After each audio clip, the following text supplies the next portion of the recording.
This is just test sound, test sound.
Hello and welcome back to the Costing and Pricing Learning Program. My name's David Gilchrist and this is webinar number 14, Costing Practice, where we're going to have a look at calculating staff costs. Before we do that though, let's just run over some of the rules in relation to this webinar series and the broader Costing and Pricing Learning Program. This work is licensed, so it's able to be used by anyone and everyone for whatever purposes they need to help build capacity in the disability services sector. However, you cannot disaggregate these materials or present elements individually. So in other words, you've got to keep the logos and you've got to keep the materials intact. However, you are able to use them however you see fit to help build that capacity, as I say. In terms of navigation, the previous webinar was webinar 13, where we looked at costing volunteer time and donated assets. In this webinar, much more practically focused, we're going to have a look at the costing practice of calculating staff costs, as you know. But next webinar, I think, is also very important and germane to this particular webinar, because we're going to have a look at the NDIS pricing model. And the NDIS pricing model is important because that, if you like, is the assumptions used to, or represents the assumptions used to discuss and talk about pricing from the NDIS perspective. And therefore, if you're listening to this webinar, I strongly urge you to have a look at webinar 15 as well when we present that one. The learning objects of this webinar are really focused on payroll staff, finance staff and other people in your organisation who might be involved in the calculation of staff costs under an individualised funding regime. So this is not specifically NDIS, but more focused towards how do you arrive at a cost of service delivery for an individual who is at the, if you like, at the coalface for service delivery. As such, in one sense, it's a very specific exercise designed to look at one person in particular, but at another level, it's trying to, I guess, convey how you might go about costing and how you might aggregate costs at the end of the day. Really, it's an exercise in looking at the components of cost to make sure that you understand how you might approach each of those components and making sure that all the components are in there. At the end of the day, I think this webinar is one that you probably need to come back and review a few times over, because there are a number of complex calculations. A lot of different pieces of information have to be held in your mind at once, and I think an iterative process of coming back and looking at this is probably a really sensible way to approach this particular webinar. The issues, really all we're looking at here today is what do I need to do or to take into account when I'm costing staff? What kinds of things are in and what are not in that costing process, and how should I cost the elements associated with staff costs? There might be some other issues to consider which I'll deal with at the end of the webinar as well, but you need to think through what it is, or what it costs rather, to have an individual person at the coalface being able to provide an individual service or product. So what are the basics? I guess firstly, it's incumbent upon people to think about revisiting webinars 2 and 4. In webinars 2 and 4, we go through costing much more specifically and pricing, and we demonstrate staff costing examples in those webinars and also in the seminars focused on costing and pricing. Remember, this is relevant to the establishment of a cost and a price for each service. Therefore, the accounting issues relative to how to record and report on cost is a separate issue to that of costing, and is dealt with in those above 2 webinars 2 and 4. It's important to think about not just how you cost an individual, but also how you collect data in relation to the cost of that individual. So, what does it cost to provide a service? We're going to use the term unit of measurement throughout this particular webinar, and indeed we use that through some of the study guide. It is a term that is used to describe a particular iteration of service delivery under the NDIS. So a unit of measurement is the delivery of one service, whatever that service might be. We're concerned, rather than with costing and pricing, specifically with costing today, and therefore we're concerned to know what resources are consumed in providing a service, and that's always the basic philosophy of costing and pricing under the Costing and Pricing Learning Program. We are looking at those elements that are consumed in deploying one individual.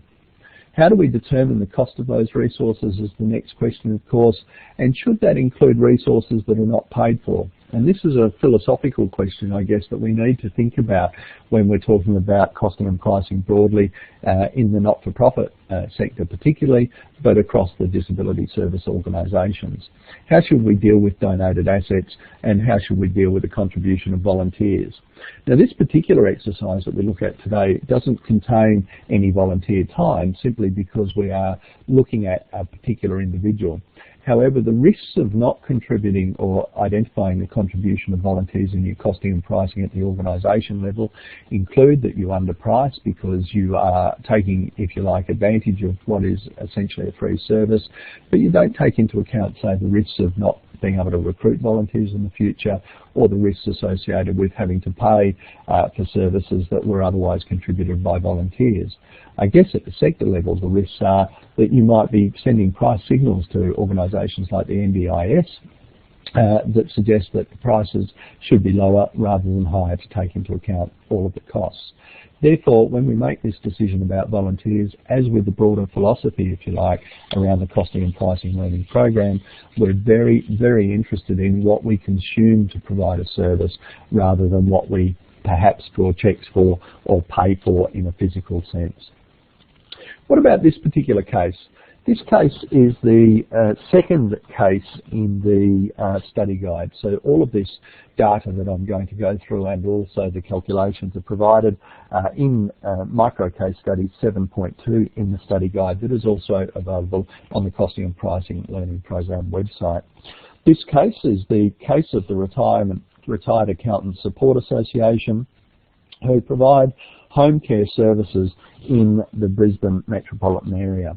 The base data that we're provided, so again, reiterating, we're looking to cost just an individual's service costs, if you like. So there's a whole lot of overheads and other costs that are not calculated or thought about in this particular example. We're purely looking at an individual who provides a service. The costing data, or the case data, is provided in this slide, as you can see, and importantly, the hourly rate that we're paying this individual is $14.50 per hour. The PAYG tax is $2.50, and you can see things like the superannuation rate of 9%. Now, through this exercise, we've used 9% because that's the same value that is used in the study guide. At the end of the day, really the rate doesn't matter. I know that it has risen since the formulation of this particular case study, but obviously you plug in the relevant rate into these calculations in order to determine the cost. Importantly, this staff member is entitled to annual leave of 4 weeks and also has an entitlement of 6 days per annum for sick leave. However, we're citing here that the average days sick leave taken across the organisation is only 5 days per annum. We have an RDO entitlement of 1 day off every month, and workers' compensation sits at 4%. This is a very arbitrary figure, and I'm sure it sits somewhere around 3.5 to 4.5 in your organisation.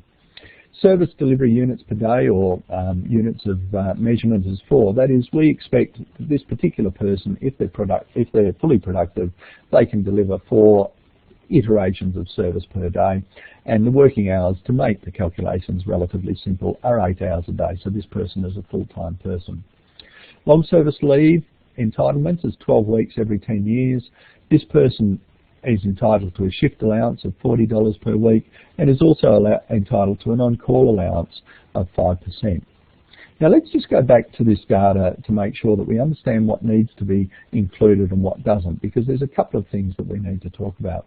Firstly, in terms of the PAYG does not need to be included and is not relevant to this particular calculation. It's there as a bit of a red herring, but we're not interested in the net pay to the individual, but rather the gross cost or the total cost to the organisation. The other element that we need to think about whether we want to take into account or not is the RDO entitlement. Now, when I get into a room and deliver these kinds of courses to a group of people, they have different views of RDOs. In this particular case, I've taken the view that the RDO entitlement is not needed to be taken into consideration in this case, in the calculation of the cost for this individual, because the person is entitled to an RDO given that they're more productive in the other times that they're at work. In other words, that the RDO accrues because they're working extra hours during the week in order to have that RDO off each month. If their productivity is not affected by the RDO, that is that they are truly being more productive in the days that they work in order to be entitled to the RDO, then we don't really need to take that into consideration. But I reiterate, a lot of organisations have different views of this, including that where an RDO is taken and you feel that the person does not necessarily achieve output productivity commensurate with that RDO, in other words, they don't make up the output in the other days, then it's important to cost that in. In other words, an RDO accrues because a person works extra hours during the normal working week. However, they might not necessarily get more outputs out during that time. And this calculation is very much focused on outputs. It's not focused on how many hours people might work per se, but rather how many outputs they can deliver during a normal working week. Let's take that data, and I'll just reiterate my initial comments in relation to this webinar. It will be, I think, necessary to come back and revisit this a few times for a lot of people to get in their minds exactly what this data means and how each calculation is made. But let's have a look at the calculations. Before we do that though, there is some variable cost calculation, or rather this is a variable cost calculation. In other words, we're really just looking at the direct services. As I mentioned before, the units of measurement are our consideration here, and we're identifying our units of measurement by reference to the total hourly cost for this individual. We mentioned before that the number of hours per UOM is 2, so a staff member can perform 4 UOMs, or units of measurement, per day, and we need to cover our costs over 48 weeks because 4 weeks per annum are spent on leave. In other words, the capacity that this person has to recover their costs is only 48 weeks in the year, not 52, because of that leave. As we mentioned before, the base cost is $14.50 an hour. Okay, let's calculate some of these cost elements. All of these costings are slightly different, so again you need to, I think, trip through each of the calculations to make sure they make some sort of sense to you. Our first calculation here is the cost of annual leave, and indeed the annual leave entitlement for the individual. As you can see, we've multiplied $14.50 per hour by 8 hours per day by 5 days per week availability and then 4 weeks a year, giving $2,320 as being the current cost of annual leave. Now notice that we haven't taken into account here any future costs, and so while the annual leave has been calculated to be included in the cost of service delivery, we need to be very, very aware of the risk that if this person doesn't take leave, then the cost of annual leave will escalate over time just because of natural pay rise for individuals that occurs in the Australian economy, and it won't be fully recovered at some future point. So managing the annual leave and long-service leave entitlements is also a crucial aspect of making sure you arrive at the right cost contribution for annual leave. Not only do we have to work out what the total cost is for annual leave, but we also need to think about the productive hours per year. In this case, we have 8 hours per day, 5 days a week at 48 weeks per year, so 1,920 hours is our productive hours calculation. In other words, this individual has 1,920 hours during the year in which to be able to recover their costs. If we look at the cost component for annual leave, then 2,320 divided by that 1,920 hours available means that for each hour this person works productively, they must recover $1.21 in round figures, or $1.201 per hour as part of the annual leave cost. Let's have a look at sick leave. Again, the cost component here for sick leave is 8 hours per day times 5 days, which is the average taken, times $14.50 to give you the hourly rate of rate, which gives you $580 direct cost for sick leave each year. Now, it's important on two counts to think about this. On the first count, the sick leave assumption that I've made is that this person will only take 5 days a year, notwithstanding they're entitled to 10. So we're making assumptions as we go through this process, and you might decide that you want to make it 6 days to make sure that you're covering off the risk that on average people might take more time, or you might go back and look at what's reasonable given the history of your organisation. This is very subjective and it's different for each organisation, and you need to make sure that at the end of the day you feel comfortable that the time that you're setting aside or allocating for this cost makes sense from the point of view of your organisation. As with annual leave, we work out our cost allowance per hour by dividing the $580 by 1,920 productive hours per year, or 0.3021 cents per hour. The workers' comp cost allocation per hour is a slightly simpler element, where we've multiplied $14.50 per hour by 4%. That gives us a rate of 58 cents per hour for workers' comp cost allocation.